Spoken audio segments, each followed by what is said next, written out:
We have Deputy Chief Jackson with us this evening.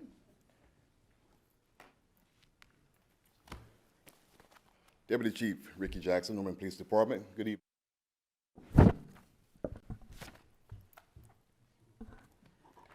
All right. Do you want to start with telling us a little bit about what the item is?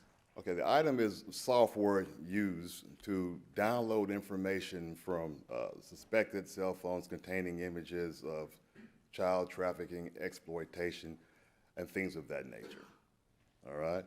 We were approached to receive this item to help us further our endeavors in internet crimes against children investigations and things of that nature. And so when we obtained this request, we reviewed it, researched the company, saw benefits in utilizing the tool as a means of furthering our efforts in protecting children and internet crimes against children and child exploitation and things of that nature. So we accepted it. So I don't know, is there any specific questions you have about it? I would be more than happy to try to identify and answer those questions. We got a bunch of questions.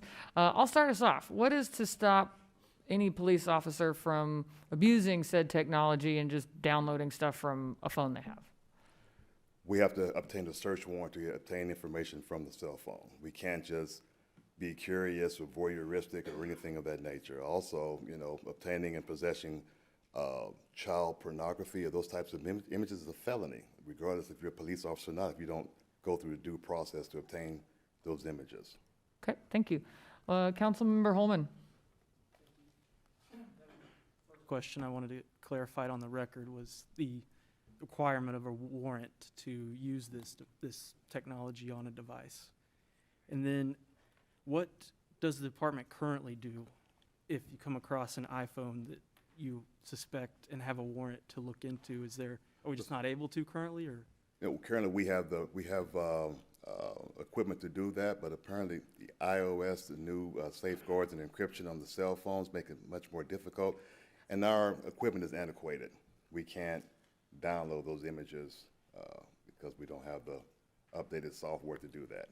And I assume someone that is being accused of a crime like this, there would be some pretty significant exchange of information that would have to go on before you would get approved for a warrant like this? Yes, sir.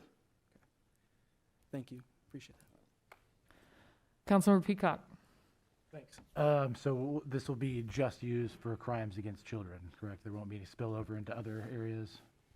As I understood the requirement, the MOU, and the terms of using the software, it didn't stipulate that you couldn't use it, but everything in the requirement for us obtaining this and using this all involves children, exploitation of children and human trafficking. Okay. Thank you. Thank you. Councilmember Hall.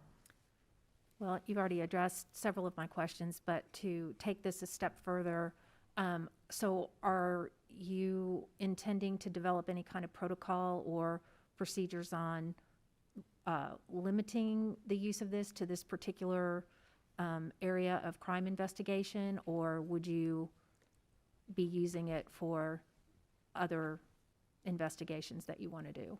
As I interpret it, and also the staff, it is specifically for child exploitation and crimes against children. Mm-hmm. So, you know, if there's any other thing that requires pulling of information from a cell phone, I would anticipate we'd have to articulate that to a judge and get a search warrant to do that. Maybe a homicide case, perhaps. But again, primarily the use of this software, as I understand it, is strictly children. And that would be the SOP we would utilize for extrapolating this information from the cell phone. Okay, thank you. Councilmember Studley. Whenever I was reading through here, it doesn't say that that's all that it has to be used for. It said that that's what the recommended use is, but they wouldn't pull back their contract or funding or require the city to pay them back if they used it for something else. You said that you guys were approached by this company, and I just want to kind of read some information here. So in 2020, Tim Ballard, who founded O.U.R, He came under investigation and is the subject of several investigative series that details his relationship with corrupt foreign government officials, his history of fabricating rescues and statistics, and several reports detailing accusations by law enforcement agencies, both foreign and domestic, accusing Ballard of fabricating and exaggerating their relationships, including multiple accusations of creating and fostering an environment of child sex trafficking, and evidence detailing O.U.R was an ongoing criminal enterprise since its founding.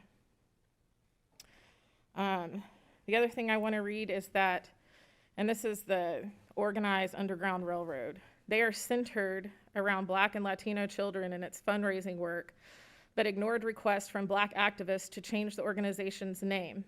At the same time, Ballard called an Operation Underground painting by Utah artist John McNaught, who also was the early, did a painting of Barack Obama burning the Constitution in 2012. He created a painting for this organization depicting Ballard, his wife, and other white people carrying Black and brown children rescued from trafficking along a literal railroad, with Harriet Tubman standing to the side and referencing along their path. And finally, Ann Gallagher, who the United States Department called the leading global expert on the international law on human trafficking, published an essay critical of O.U.R's tactics, which is this company that approached you guys. She said that their raids show an alarming lack of understanding about how sophisticated criminal trafficking networks must be approached and dismantled, and called their operations arrogant, unethical, and illegal. So I just want to make sure that we all understand who we're getting in bed with here, and that if there is software that's available for this type of uncovering device, if you have a warrant from a judge, I'm sure that there are other companies that would be willing to help you or that we could work with, but I'm not comfortable getting in bed with this company at all, and I don't think that you guys as a police department should want to get in bed with someone like this either. Definitely look into that and to drill further into their background and their history. From our standpoint, we look at it as a tool to help us further these types of investigations. Their utilization on it on the side, I would like to know that. But if we're able to utilize that to rescue and save children, we're going to do that. But what he does on the side and what this company is alleged to have doing, I have no control over that part of it. I would prefer that we look as a department at other avenues for the same type of software and see if there are other companies or nonprofits that are willing to donate something like this for us. I think it is a good tool, but I feel like there are other resources that you guys could utilize as well to extract the same information that this would. That's all I got. Thank you. Councilmember Lynn. With this software, with bringing up her concerns, when this software is plugged in, does it have any outside connectivity or is it all internal? That, sir, I don't know because I haven't actually handled this software and utilized it, so I couldn't tell you. You would have to actually get it, look at it, or have one of my analysts text tell you exactly what this software entails as far as hooking it up. But that's a little bit beyond what I know. So my concern is that if there's a back-end user, if it's connected, they could be getting all those images that you might be getting, and they might be doing something devious with them too. I'm not aware of any software that does that or has ever done that we've ever utilized. But certainly if that were the case, we would not be utilizing that software if we determine that to be the case. Okay, thank you. Councilmember Schuler.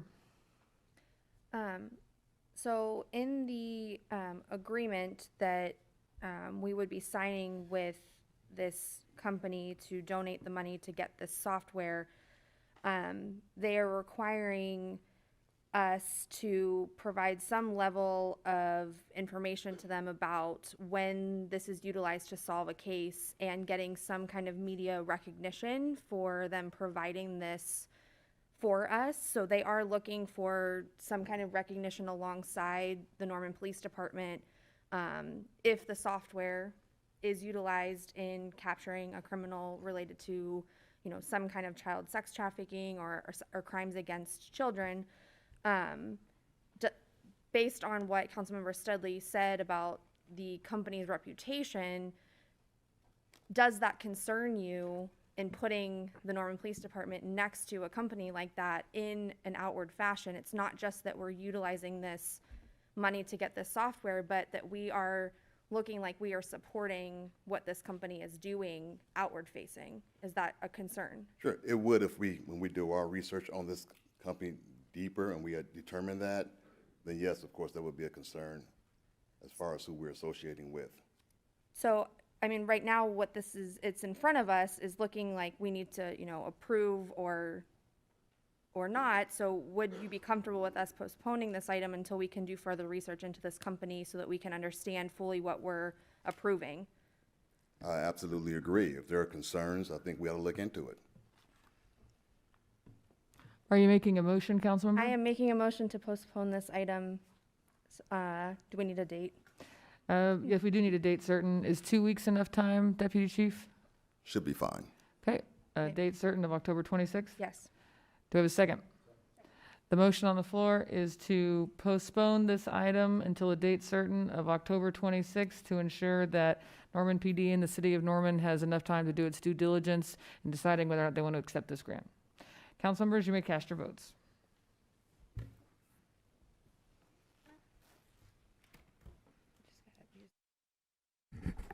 The motion to postpone was approved unanimously.